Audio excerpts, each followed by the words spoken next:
बहुत शुक्रिया आसिफ इनाम साहब, प्रोग्राम के लिए आपने वक्त निकाला। ये पिछले 3 महीने से हम देख रहे हैं टेक्सटाइल सेक्टर में खासी बेहतर परफॉर्मेंस सामने आ रही है, नंबर काफ़ी बेहतर हैं। ये सिलसिला अगले 4 माह जारी रहता है तो पिछले साल के मुकाबले में ओवरऑल फिगर्स बेहतर हो सकते हैं, जिसमें अभी हम 8 माह में 1% की कमी देख रहे हैं। जी बिस्मिल्लाहिर्रहमानिर्रहीम। ये सर जो एक्सपोर्ट बढ़ी है ये माशाल्लाह हमारे जो केयर टेकर गवर्नमेंट है इसमें बहुत बेहतर तरीके से काम किया और उन्होंने बहुत एक्सपोर्ट को फोकस किया और उसके अंदर एनर्जी रिफॉर्म भी शामिल है जिसके अंदर गैस सप्लाई इंप्रूव करना था, मगर अनफॉर्चुनेटली जनवरी से उसके रेट वगैरह बहुत ज्यादा हो गए और हमारा एफएमआ का स्टांस ये है कि कोई भी एनर्जी हो, चाहे वो गैस हो या बिजली हो, वो 9 सेंट से नीचे होनी चाहिए जो हमारे रीजनल कंपेटिटिव रेट्स हैं।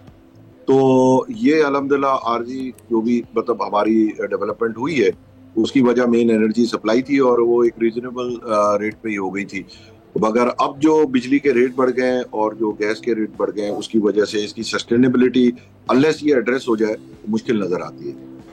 तो आसिफ साहब ये $1.41 सिर्फ एक फरवरी के महीने में हासिल किए गए, ये इस महंगी बिजली और महंगी गैस के बाद ही हासिल शुदा अमाउंट है। जी बिल्कुल, देखिए सप्लाई साइड तो इम्प्रूव हुई है और दूसरे जो रेट बढ़ने का इफेक्ट है वो हमेशा आपको बाद में नजर आएगा। लोगों को ज़ाहिर बात है कि रॉ मटेरियल्स दिए हुए होते हैं, लोग फंस जाते हैं तो उनको टाइम लगता है क्लोजर करने में। तो जैसे एक जहाज है उसको रुकते रुकते ब्रेक मारते हुए भी 6 मील निकल जाता है, इसी तरीके से बड़ी इंडस्ट्रीज होती हैं। ये कोई ओवरनाइट कोई बल्ब नहीं है कि आपने एक बटन दबाया खुल गई, बटन दबाया बंद हो गई।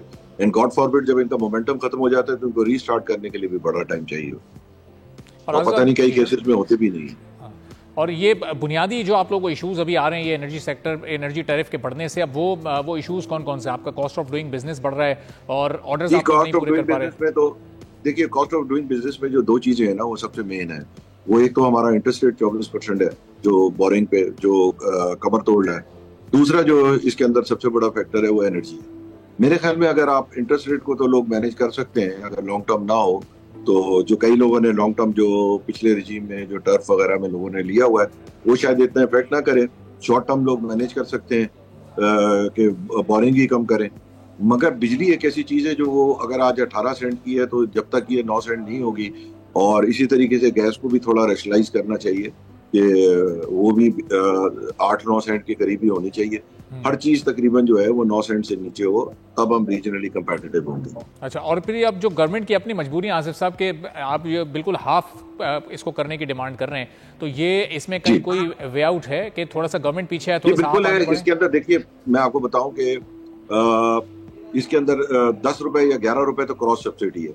तो मतलब इंडस्ट्री जो है वो क्रॉस सब्सिडी एक तरीके से 11 रुपए तो हम पे टैक्स लगा हुआ है दूसरे टैक्सों के अलावा, कि जिसके अंदर हमें दूसरे को सब्सिडाइज करने के लिए कहा जाता है कि जी फला आदमी के पैसे आप दें, तो वो तो हम नहीं दे सकते। दूसरा इसमें तकरीबन 20 रुपए जो है वो फिक्स चार्जेस हैं। तो फिक्स चार्जेस जो है वो कम हो सकते हैं कंजम्पशन बढ़ने से, और कंजम्पशन कब बढ़ेगी? जब आपका प्रोडक्ट जो है वो बिकने के काबिल हो। ठीक है, इसके लॉन्ग टर्म इफेक्ट जी ठीक है। आसिफ आपको रिकनेक्ट हम करते हैं और फिर आपसे मजीद गुफ्तगू करते हैं। आसिफ साहब हमारे साथ मौजूद हैं जो कि कह रहे हैं कि अब ज़ाहिर है कि बिजली और गैस के टैरिफ को कम करना पड़ेगा, और अगर ऐसा किया जाता है तो न सिर्फ टेक्सटाइल इंडस्ट्री बल्कि जो दीगर इंडस्ट्रीज़ हैं उनको भी फिर इसका फ़ायदा होगा। इस वक्त कॉस्ट ऑफ डूइंग बिजनेस का एक बड़ा मेजर इशू है। टैक्सेस इस वक्त इंडस्ट्री पर आयद किए जा चुके हैं जिसकी वजह से फिर इस वक्त बिजनेस करना, खासतौर पर टेक्सटाइल के एक्सपोर्ट को बढ़ाना खासा मुश्किल हो रहा है। और इन मुश्किल हालात में भी पिछले 3 माह में खासा बेहतर इस इंडस्ट्री ने परफॉर्म किया है। तो अब ज़ाहिर है कि गवर्नमेंट के लिए फौरी तौर पर आप लोगों को सपोर्ट करना आसिफ साहब खासा मुश्किल दिखाई दे रहा है। उनके पास भी स्पेस नहीं है, अभी नई गवर्नमेंट आई है, अभी इसकी मौशी पॉलिसी डिज़ाइन होनी है। तो ये अगले 2-4 माह में आपको क्या लग रहा है, ये इसमें कोई गवर्नमेंट स्पेस निकाल सकेगी कि ये बिजली को सस्ता किया जा सके, गैस को कम किया जा सके? बज़ाहिर तो ऐसा कुछ नजर नहीं आ रहा है। हम तो सपोर्ट मांग ही नहीं रहे। हमने तो ये कहा है कि जो हमारा क्रॉस सब्सिडी हमसे ना लें। हम ये थोड़ी कह रहे हैं हमें कोई सपोर्ट करे, हम तो कह रहे हैं हम पे से जो बोझ हमारा नहीं है वो हम पे से हटाएं। तो इसके लिए तो एक बड़ी जामे पॉलिसी बननी चाहिए, कोई ऐसी सिटिंग होनी चाहिए जिसमें आप लोग भी अपने सारे पॉइंट्स उनके सामने रखें और उनके पास भी जो अपना एक प्लान है वो आपसे शेयर करें। जी ये सब सारी चीजें हो चुकी हैं, ये अब आपको नटशेल बता रहा हूँ, एंड खासी हद तक गवर्नमेंट के अंदर इसकी रियलाइजेशन भी है। सही। तो आसिफ, फिर इसका मतलब ये इसी हाल में इंडस्ट्री चलती रहेगी, क्योंकि जो इस वक्त नजर आ रहा है वो तो ये लग रहा है कि गैस और बिजली की प्राइसेस अभी फर्दर बढ़नी है। अभी जैसे जैसे IMF के प्रोग्राम में जाएंगे, उनकी शराइत को इंप्लीमेंट किया जाएगा, तो ये प्राइसेस और बढ़ सकती हैं। तो फिर ये इंडस्ट्री का फ्यूचर आप क्या देख रहे हैं?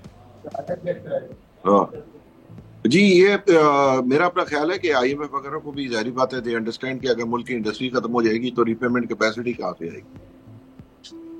तो रीपेमेंट कैपेसिटी जब तक नहीं होगी तो रीपेमेंट कैपेसिटी नहीं होगी तो फिर क्या होगा। अगर लेट्स से और फिर उसके बाद आप क्रॉस सब्सिडी किस पे डालेंगे। इसका मतलब है अगर आधी इंडस्ट्री बंद हो जाती है तो बाकी आधी को आप 11 की जगह 15 रुपए लेंगे क्या। कैपेसिटी चार्ज 20 रुपए के 25 रुपए हो जाएंगे। सही। तो ये इन पॉलिसीज के साथ और इन रेट्स के साथ फिर ये ज़ाहिर है कि एक्सपोर्ट्स के नंबर्स को बढ़ाना पॉसिबल नहीं होगा पूरी इंडस्ट्री के लिए। नहीं, ये मतलब अल्हम्दुलिल्लाह ये तो देखिए बहुत बड़े एफर्ट्स करके मैं समझता हूँ कि जिसके अंदर इन्होंने स्पेशली नॉन ट्रेडिशनल आइटम में जो हमारे फॉर्मर कॉमन मिनिस्टर हैं उन्होंने बेताशा इसमें मेहनत करके जो है वो कई आइटम नॉन ट्रेडिशनल वो पुश करे और उसकी वजह से आप ये इतनी बड़ी चेंज देख रहे हैं। टेक्सटाइल में भी मैंने आपको बताया कि जो एनर्जी रिफॉर्म से सप्लाई साइड से बेहतरी आने से तो फर्क पड़ा है, मगर जो रेट बहुत ज्यादा बढ़े हैं वो अब फरवरी से बढ़े, तो इसके इम्पैक्ट आगे आने शुरू होंगे ना। सही। और आसिफ साहब, रीजन के जो दूसरे कंट्रीज़ हैं फिर वहाँ पर क्या सूरत हाल है? वहाँ जो रेट्स हैं वो कितने हैं? ख़ासतौर पर बांग्लादेश की हम बात करें, हम अपने पड़ोसी मुल्क की बात करें, दीगर मुल्कों की बात करें, तो हमारी निस्बत वहाँ पर उनको कितना रिलीफ हासिल है? जी, वहाँ तकरीबन 2100 रुपए के करीब रेट है बढ़ने के बाद। तो वो हमारे तकरीबन आप समझें कि इंडस्ट्रियल रेट के बराबर है, मगर कैप्टिव के अंदर वो तकरीबन ऑलमोस्ट 30-40% ऑफ है। और फिर दूसरे उन मुल्कों में जो खासतौर पे आप हमारे पड़ोसी मुल्क को ले लें, वहाँ रोज एनर्जी गिर रही है, वहाँ बढ़ नहीं रही, उनका ट्रेंड डाउन है कि जितने जितने वो कंजम्पशन एक तो उनकी बहुत डेवलप हो रही है, दूसरे उनका बेस लोड जो है वो कोल है। आपको पता है कि कोल के दाम से 20% रह गए आज से 2-3 साल पहले से, तो वो उनको बेनिफिट मिल रहा है। प्लस वो डोमेस्टिक कोल भी बहुत प्रोड्यूस करते हैं। इसी तरीके से जो जितने उनके पास ऑल्टरनेट एनर्जी आई जा रहा है, जो अब 3-4 सेंट में वो लोग लगा पा रहे हैं, तो उन्होंने तो जब हम 16-18 सेंट का लगाया था, उन्होंने उस वक्त 4-5 4.5 सेंट का लगा लिया था।